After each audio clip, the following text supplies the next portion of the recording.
और सेवक इस भिखारी के उस छोटे से पात्र में ला करके एक टोकरी डाले और ये भरा नहीं, फिर दूसरी टोकरी डाले, भरा नहीं, तीसरी टोकरी डाले, भरा नहीं। तब 2-3 सेवक लग गए, टोकरियां भर भर के लाए और डालने लगे। सुबह से शाम तक टोकरियों से भरने लगे, इसे छोटा सा पात्र भिखारी का भरा नहीं। कुबेर जी उदास हो गए कि ये नारद कैसे भिखारी को भेज दिए कि जिसका छोटा सा पात्र भर नहीं रहा है। दिन भर से हमारे सेवक परेशान हैं। तब तक नारायण नारायण करते हुए नारद जी का आगमन हो गया। कुबेर जी स्वागत किए कि महाराज बड़े मौके पे आए, आइए। ये कैसा भिखारी आप भेजे हैं? दिन भर से हमारे सेवक इसके अंदर धन भर रहे हैं, इसका ये छोटा सा पात्र नहीं भर रहा है। नारद जी बड़े आश्चर्य में पड़े कि छोटा सा पात्र नहीं भर रहा है। तब नारद जी भिखारी के पास गए कि सुन भैया, अपना थोड़ा ये भीख मांगने वाला पात्र मुझे तो दे, देखूं ये कैसा पात्र है जो भर नहीं रहा है। हा?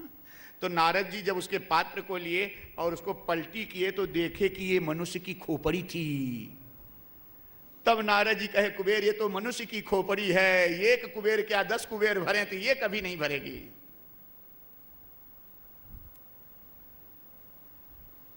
चाहे जितना इसको भोग दे दो, इसकी तृप्ति नहीं होगी। भोग को संयमित करने के लिए और मन को संयमित करने के लिए ज्ञान रूपी डंडे से अभ्यास करो। गुरु के उपदेश रूपी डंडे से इसको रोज थोड़ा फटकारो, मारो। रोज गुरु का उपदेश ज्ञान क्या है कि रोज स्नान करके प्रतिदिन कुछ भगवान का नाम जप करो, कुछ ध्यान करो, कुछ भगवद गीता पढ़ो, कुछ भागवत पढ़ो, कुछ रामायण पढ़ो, कुछ कीर्तन भजन करो। हाँ, काम अपना करो तो भगवान का नाम लेकर के शुरू करो, भोजन करो तो भगवान का नाम लेकर भोजन करो। हाँ, किसी से व्यवहार करने चलो दुकानदारी में तो भगवान का नाम लेकर के व्यवहार करो और यह सोच करके कि जो राम मेरे अंदर है वही सामने ग्राहक के अंदर भी है। सदा भगवान को याद करते हुए अपना काम धंधा करो तो यह याद करते करते मन को अभ्यास हो जाएगा नाम स्मरण करने के लिए, भगवान का ध्यान और स्मरण करने के लिए। थोड़ा थोड़ा सत्संग और सतगुरु के पास जाना सीख लो और थोड़ा थोड़ा उनके द्वारा सेवा करके कुछ उपदेश और ज्ञान पाना सीख लो। अभ्यास कराओ, धीरे धीरे अभ्यास करते करते रंग लग जाएगा। रंग लागत लागत लागत हैं, तब भ्रम भागत भागत भागत हैं।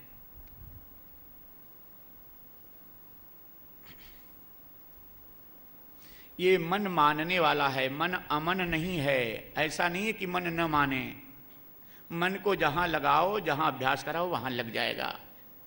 जैसे बेटी जब ससुराल जाती है पहली बार तो कितना उसके मन में दुख रहता है कि मैं ससुराल जा रही हूँ अपने माता पिता को छोड़कर, अकेली वहाँ कैसे रहूँगी। सखियाँ छूट रही हैं, माता छूट रही है, पिता छूट रहे हैं, भाई छूट रहे हैं। लेकिन जब वह बेटी ससुराल में जाकर रहने लगती, 2-4-10 साल बीत जाता है, इसके बाद धीरे धीरे उसका मन लग जाता है। तो माँ बाप अगर बेटी को फ़ोन करके या पत्र देकर बुलाते भी हैं कि बेटी आ जा, और पहले तो जल्दी टाइम नहीं निकलता, अगर टाइम निकला बेटी आ भी गई और 1-2 दिन रुकी और माँ बाप कहे कि 2 दिन और रुक जा, तो बेटी कहती है माँ मेरा सब बिगड़ जाएगा, मैं रुकूंगी नहीं, चली जाऊंगी। इसका मतलब क्या हुआ कि मन पहले माँ बाप से लगा था, ससुराल में जाने के बाद धीरे धीरे वहाँ लग गया, तब वहाँ इसको जमने लगा। तो उसी तरह से तुम्हारा मन पहले विषयों में लगा है, तो ये विषयों को छोड़ने के लिए उसी बेटी की तरह एक बार तुम्हें दुख होगा। हाँ, लेकिन जब ससुराल में जाने के बाद अपने पिया श्याम से, राम के, शिव के चरणों के आत्मा रूपी इस आनंद से जब एक बार नाता लग जाएगा, यह सुख मिलने लगेगा, तो तुम्हारा मन इनके चरणों में लग जाएगा। फिर ये यहाँ की बात आपको कमजोर लगने लगी, ससुराल, श्याम पिया, प्रभु की बात और सत्संग की बात आपको ज़्यादा महत्वपूर्ण लगने लगी। ऐसा अभ्यास धीरे धीरे करने से होता है। इससे सिद्ध होता है कि मन मानने वाला है, इसको मनाओ।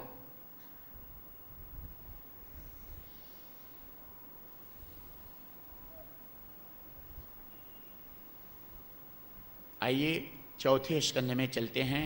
राजा परीक्षित सुखदेव जी महाराज से प्रश्न करते हैं कि हे गुरुदेव, हमें दत्तात्रेय भगवान के अवतार की कथा सुनाने की कृपा करें कि यही दत्तात्रेय भगवान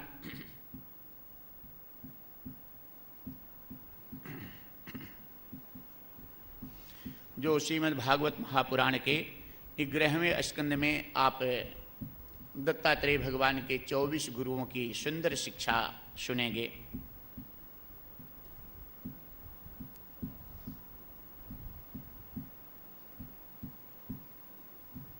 दत्तात्रेय भगवान के 24 गुरु थे,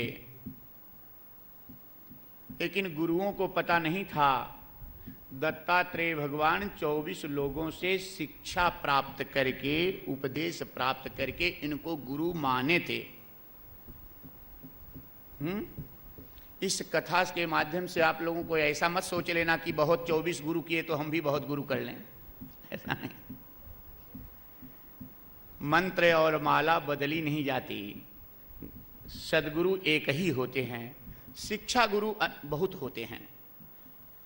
जिस गुरु से जो आप शिक्षा प्राप्त करना चाहें, आप लेना चाहें, उस लेकर अपने जीवन का कल्याण करें। आप गुरु मान करके उनसे अपना कल्याण कर सकते हैं, और दीक्षा गुरु एक ही होते हैं। दत्तात्रेय भगवान की पहली गुरु पृथ्वी माता थी। इसकी व्याख्या आगे हम करेंगे कि पृथ्वी माता से दत्तात्रेय भगवान ने क्या प्राप्त किया, कौन सा उपदेश लिया। दूसरा जल पानी, तीसरा वायु, चौथा अग्नि, पांचवां आकाश, छठवां सूर्य, सातवां चंद्रमा, आठवां कबूतर पक्षी, नौवां अजगर, 10वां समुद्र, 11वां पतंगा, 12वां मछली, 13वां मृग, 14वां हाथी, 15वां भौरा, 16वां मछली, 17वां पिंगला नाम की वेश्या, वेश्या को भी गुरु माने थे, 18वां कुमारी कन्या, 19वां बालक, अबोध छोटा बालक, 20वां मधुमक्खियों को दुहने वाला, 21वां धनुष बाण बनाने वाला, 22वां सर्प, 23वां मकड़ी और 24वां भ्रमरी कीड़ा। ये 24 लोगों से दत्तात्रेय भगवान सुंदर शिक्षा लिए थे। यहाँ श्रोता अच्छे दिख रहे हैं, और इन श्रोताओं में इस कथा को भी सुनने की क्षमता दिख रही, इसलिए इस विषय को जरूर आपके सामने रखेंगे। क्योंकि ये आध्यात्मिक रहस्य जब श्रोता में क्षमता हो उनको बताने में, मंच के ऊपर वो सुनने योग्य स्थिति हो, तो बताने में संकोच नहीं लगता। नहीं तो बहुत गर्मी से व्याकुल हैं आप, और बहुत ठंडी हवा हो, अगर आपके सिर के ऊपर से निकल जाए, शरीर में लगे गर्मी जैसी की तैसी रह जाए, तो उस ठंडी हवा से मतलब क्या। इसलिए बहुत ऊंचा ज्ञान हो, अगर आपके समझ में ही न आए, हाँ, विषयों की ताप जो है, गर्मी आपके हृदय के अंदर ही रह जाए, तो बहुत ऊंची बात भी बताना ठीक नहीं। वैसी बात ज्ञान बताना जैसा कि आपको हजम हो सके, समझ सकें।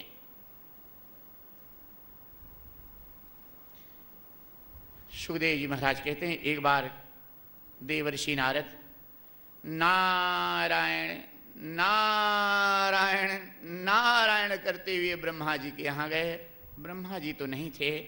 ब्रह्माणी ने नारद जी का स्वागत किया। देवर्षि बहुत दिन के बाद आए, कहाँ थे? नारद जी कहे, क्या बताऊं माते, अब तो अनुसुईया माता के आश्रम से कहीं जाने का मन नहीं कहता। ब्रह्माणी ने कहा, देवर्षि ये अनुसुईया माता कौन है? नारद जी कहे, माते तुम तो पतिव्रता हो, ये महान पतिव्रता अनुसुईया, जिनके पतिव्रत धर्म का डंका तीनों लोक में बज रहा है। नारायण नारायण करते हुए नारद जी भगवान शिव के पास गए। भोलेनाथ ध्यान में बैठे थे।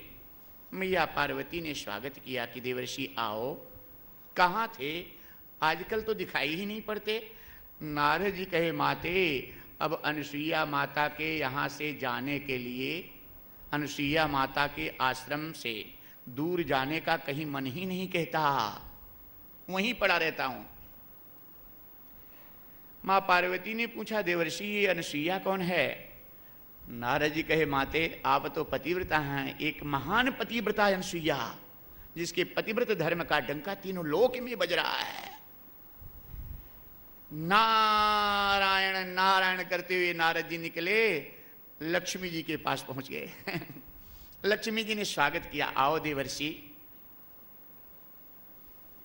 बहुत दिन के बाद आए। ये प्रसाद लो। लड्डू प्रसाद में दिया लक्ष्मी जी ने।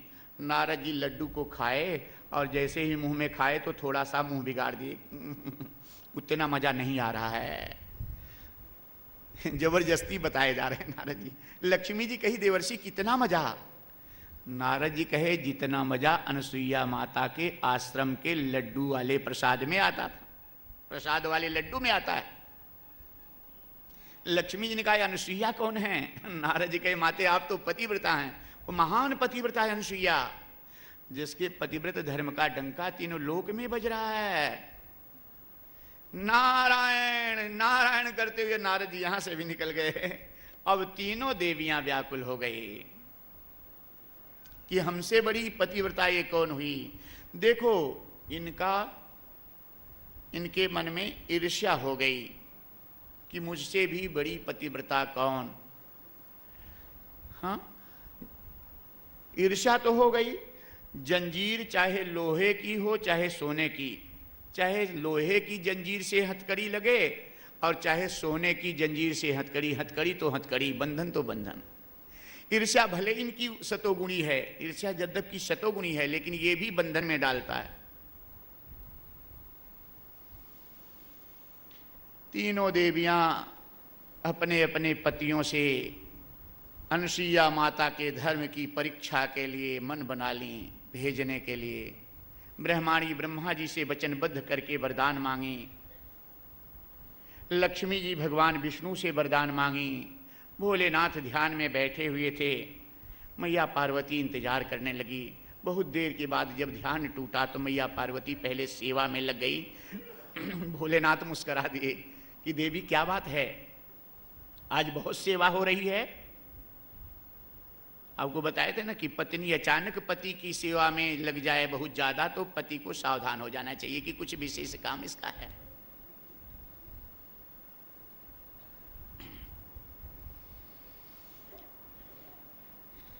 भोलेनाथ कहे देवी क्या बात है, कुछ विशेष बात है? मैया पार्वती ने कहा हाँ, पहले आप वचन दो, मैं जो मांगूंगी आप देंगे।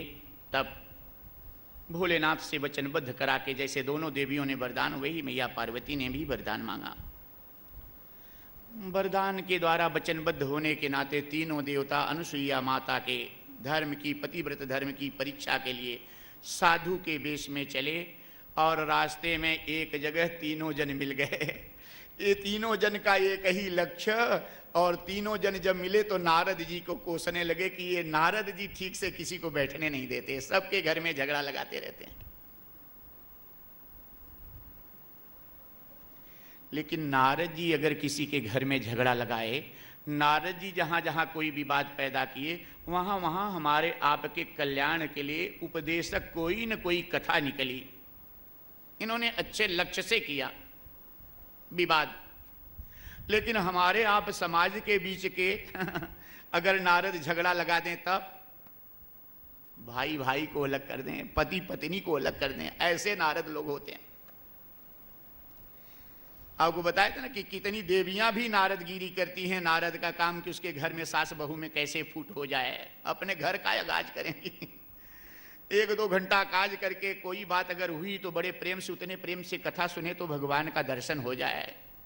लेकिन किसी बहू सास की घर की शिकायत सुनना हो तो कान लगा के फिर क्या कही, आगे क्या हुआ, घंटा 2 घंटा काज हो गया, कोई बात नहीं। तो सुन लो, ये भयंकर पाप है किसी परिवार में फूट डालना, किसी भाई में फूट डालना, हाँ, किसी मित्रों में फूट डालना, ये नारदगिरी करना, ये भयंकर पाप है। आप यदि भागवत कथा सच्चे मन से सुन रहे हो तो आज के बाद इस कथा में संकल्प कर लो कि आज के बाद किसी में हम फूट डालने की कोशिश नहीं करेंगे। अगर किसी के प्रेम को जोड़ नहीं सकेंगे तो हम किसी के प्रेम को तोड़ेंगे नहीं। तो आपने भागवत कथा सच्ची सुनी।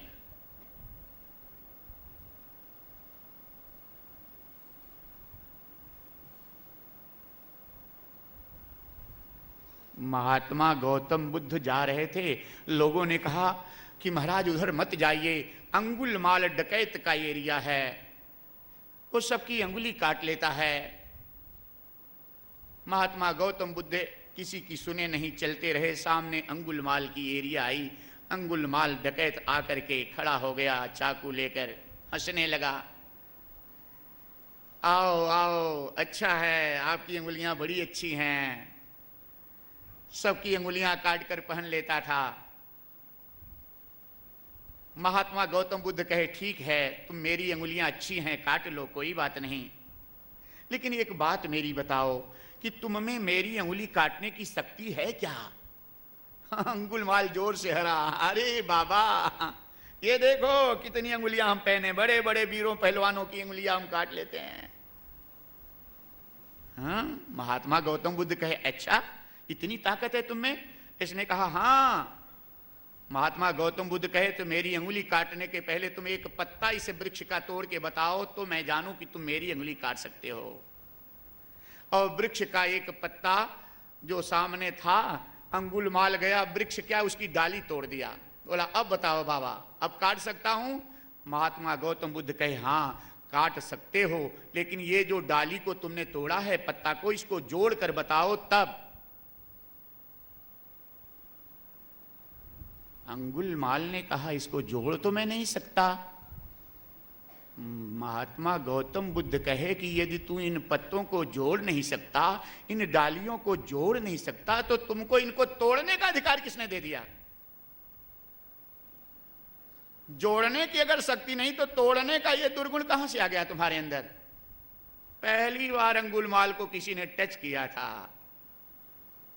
और संत का ऐसा प्रभाव पड़ा कि रोता हुआ चरणों में गिर गया। और इनकी कृपा से आगे कथा उत्तम है कि यह संत कितने उच्च कोटि के संत बने।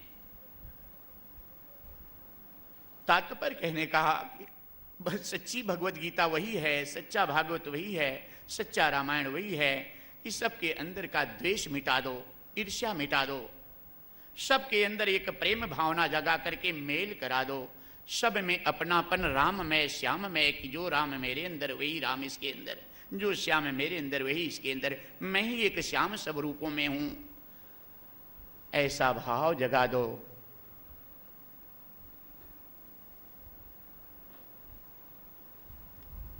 किसी परिवार में किसी भाई में फूट नहीं डालना चाहिए, किसी पत्नी पति या सास ससुर में फूट नहीं, ये भयंकर पाप है।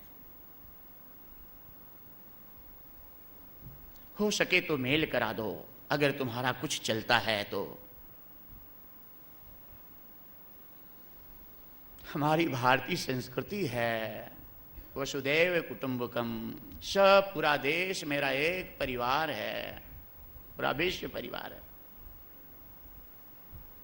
मेल में जो आनंद आता है वो फूट में नहीं आता। जो मेल की ताकत होती है वो फूट, एक अंगुली से आप 1 किलो वजन उठा सकते हो, लेकिन अगर 5 अंगुलियां एक साथ हों तो 10 किलो उठा सकते हो, 20 किलो उठा सकते हो, 40 किलो उठा सकते हो। इसलिए एकता की बहुत आवश्यकता है, मेल की बहुत आवश्यकता। फूट नहीं डालना चाहिए किसी को।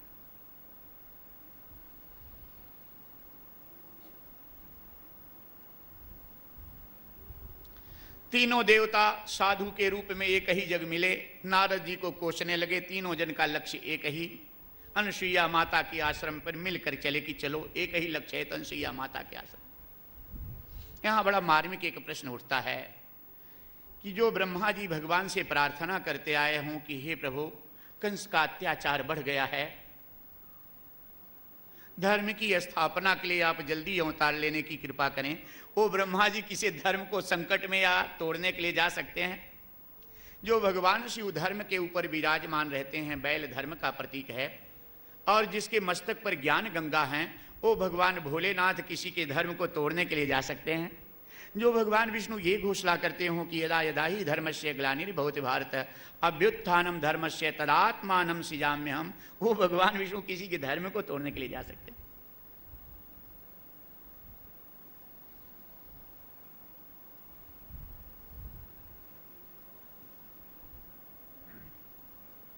थोड़ा सा आध्यात्मिक रहस्य देखते हुए फिर भौतिक कथा की तरफ चला जाए।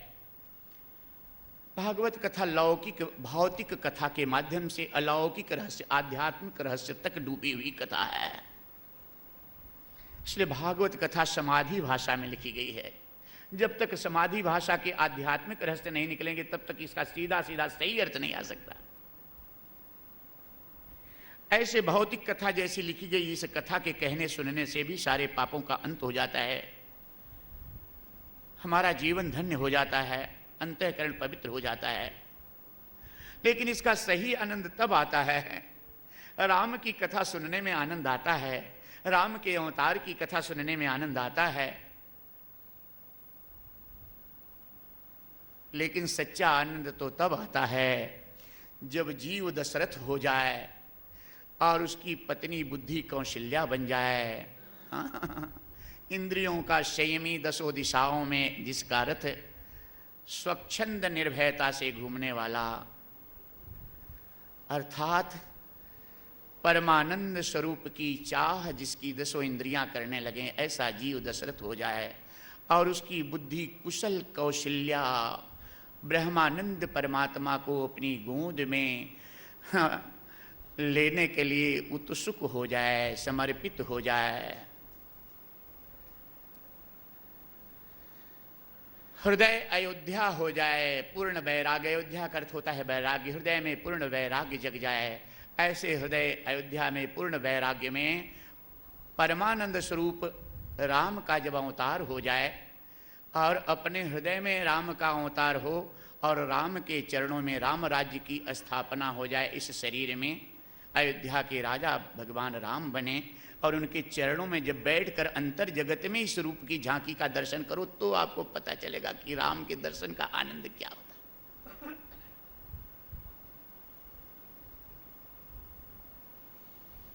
तो पता चलेगा कि इस कथा का आनंद क्या होता है। आनंद तो आता है कथा कहने में, सुनने में, लेकिन जब अंतर जगत में आध्यात्मिक रस में डूब करके उस चरणों में बैठेंगे तो आनंद की अनुभूति, जिसके लिए वेद पुराण और रामायण व्याख्या करते हैं कि यह परम आनंद, जिसके लिए योगी जति तपस्वी निरंतर ध्यान कर रहे हैं, तपस्या कर रहे हैं, साधना कर रहे हैं, वो परम आनंद की अनुभूति तब आपको पता चले कि क्यों इतने सब बेचैन व्याकुल हैं, कितना आनंद उसमें भरा हुआ है।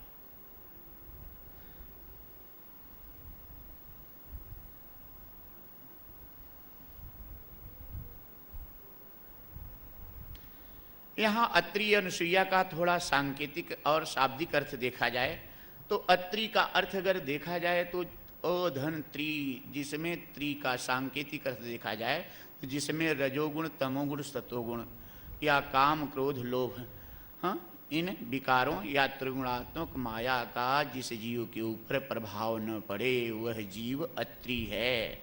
और उसकी पत्नी अनुसुईया का, उसकी बुद्धि अनुसुईया हो। असूया का अर्थ ईर्ष्या होता है, द्वेष होता है, जिसकी बुद्धि ईर्ष्या द्वेष से रहित हो